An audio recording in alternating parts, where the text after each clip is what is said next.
managing offshore teams and overseeing clearing and settlements across 14 markets in Asia Pacific.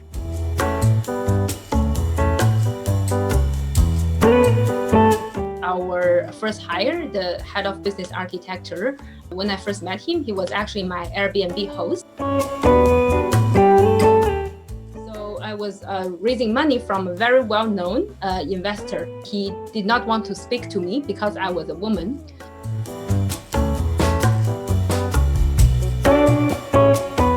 What would you describe yourself as the strongest? Whatever it works, hustler is like, whatever it works. I'll try everything. I try everything, whatever it works. Any new thoughts or new learning that came up in this session so far? Being able to tell stories that have a lot of either technical or business details into a format that is, easier for listeners to digest. I think that's a learning for me.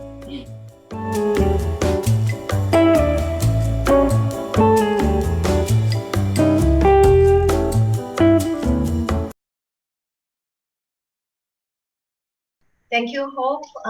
Could you share with me what would you like to achieve in the session today? So my goal today is to develop my career elevator pitch, get my career assets organized, and be ready to talk about my experience to both corporate and startups.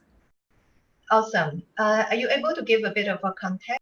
After graduating from Peking University in 2008, I worked for a global bank in Beijing, Hong Kong, and Singapore for almost 7 years, managing clearing and settlements in markets across Asia Pacific, and with the hope to find the next generation of technology for global financial infrastructure.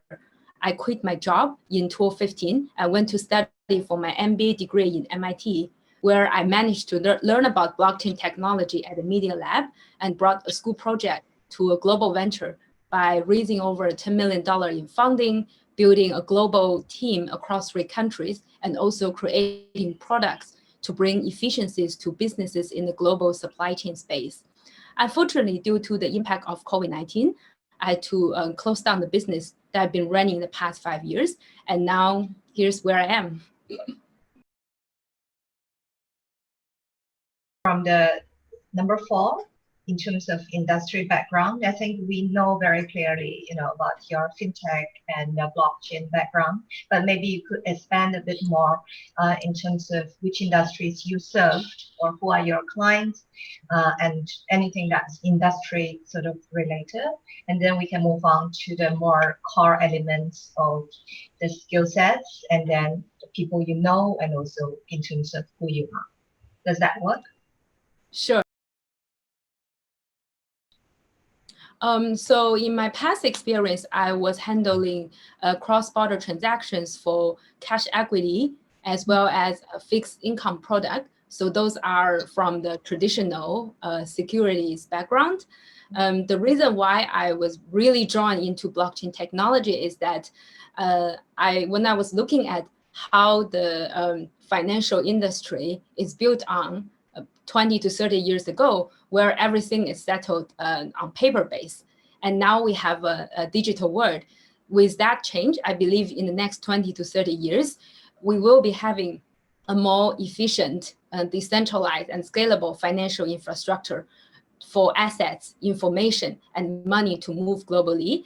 And that's why when I learned about blockchain technology, it immediately resonated with me for the pain point that I have experienced in the traditional world, helping with the clearing and settlement of securities. And the first use case that we tried to experiment when we were in the classroom of MIT is basically to use the technology to help small and medium-sized businesses in the global supply chain to gain transparency and also to gain affordable credits by building their profiles on a decentralized world so that each transaction they make and each payment they make will have a record that can be shared on a trustworthy and global decentralized record so that they can actually go ahead and create their own profile instead of building their relationship one by one with a certain bank in their own location.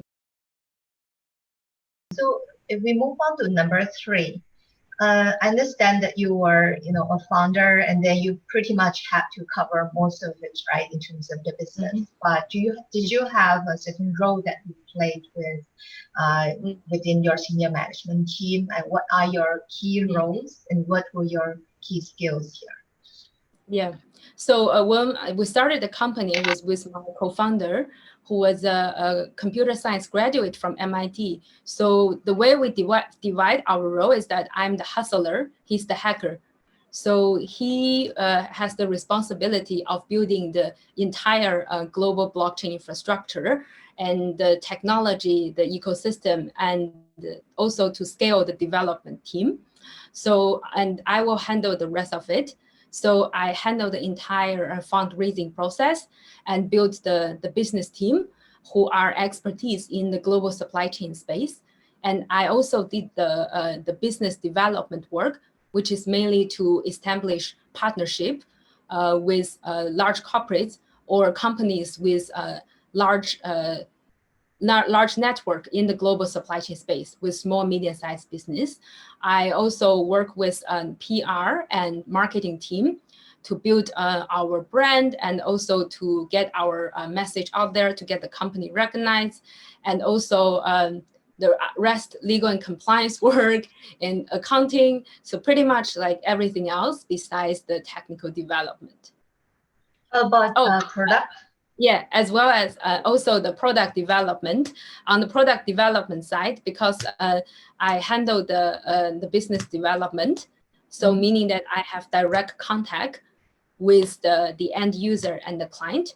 So the initial design of the product and the user adoption, go-to-market strategy. So I coordinate with users, our development team, as well as our use case design team. So we have a business team who help to design the use case, who drive the development model and work with our developer team to deliver the final product. So I work with them directly to build the products from zero to a finished minimum viable product until getting handed over and adopted by the client.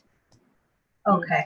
So what would you describe yourself as the strongest in? I mean, are you, strongest in hustling, or do you feel that you are strongest in strategy or the people management and all that? I mean, there are cases where people are super good at everything, but there are also cases where we have different tendencies and we do prefer certain things, right? Yeah. I'm definitely more, hustler than anything else. Okay. Yeah. So I make the first hires right before we were able to raise money. And I, signed, pilots and beta users before we had money to build the entire product. So all the initial feedback that we got from users. So I really, it's something that I really, hustled into. So I do a lot of back in the old days, I did lots of public speeches as well as speeches because a couple of years ago, blockchain technology was not very popular back then. So I had to really sit down with some influencers or investors to spend hours and explain them the technology. And for our target users who are, small and medium-sized business in the global supply chain, to them, the blockchain technology, even by now, is a strange word and also is a buzzword that doesn't really make sense to them, right? So when I sit down with them, I will need to be able to persuade them and to adopt our solution, perhaps not from a technology perspective, right? More from a commercialization perspective and what benefit can we bring to them. So definitely more of a hustler and an influencer on my end. Awesome. Yeah. So I'm trying to sort of break these skill sets down a bit more. Because I think sometimes like hustler is one word, but again, it can mean very different things to different people, right? And what I'm picking up here, and correct me if I'm wrong, one is actually your capability to conceptualize and commercialize product.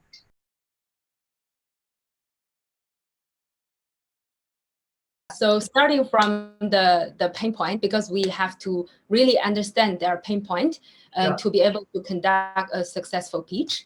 And once we're able to get agreement and consent from the client, then it's really 1 to 2 months of work, really working with not only their technical team, but also the end users to understand their existing workflow and which part we can integrate the infrastructure as well as the use case design into their flow.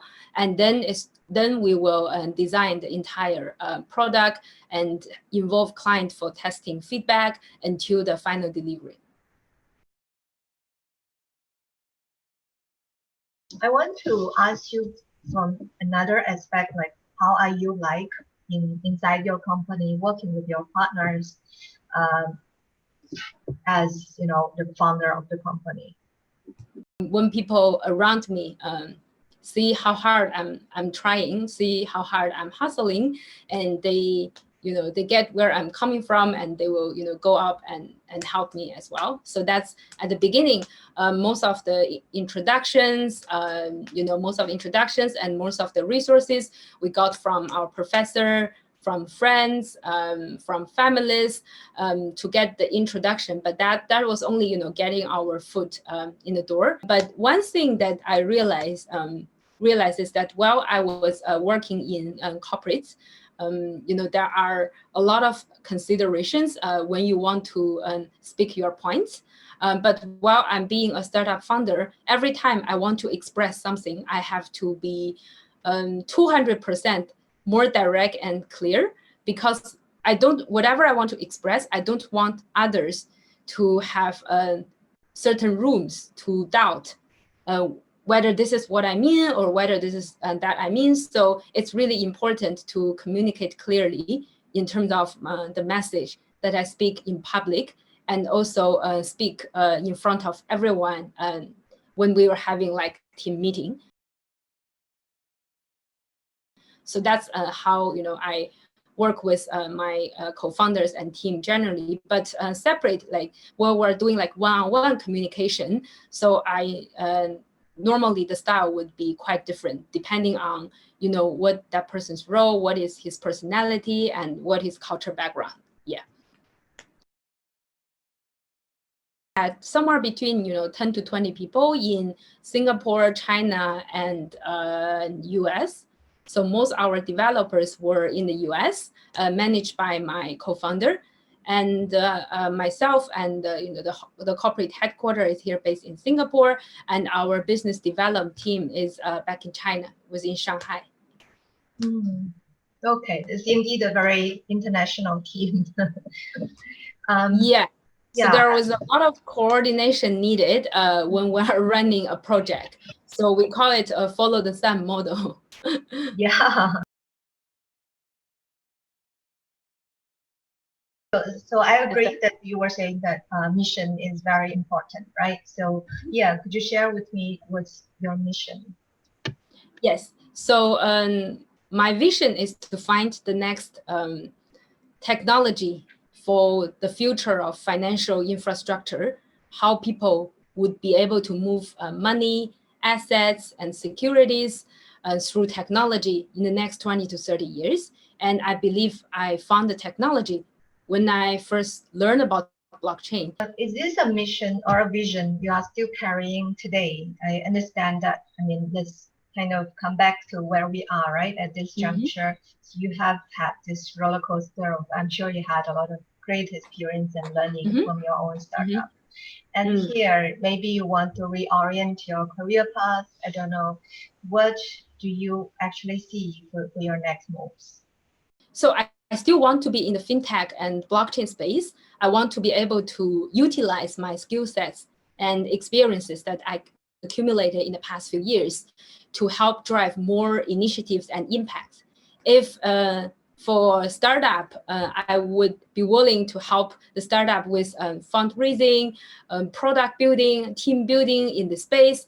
If for a corporate, I would really be willing to help them drive a project in the fintech and blockchain space to create a large impact.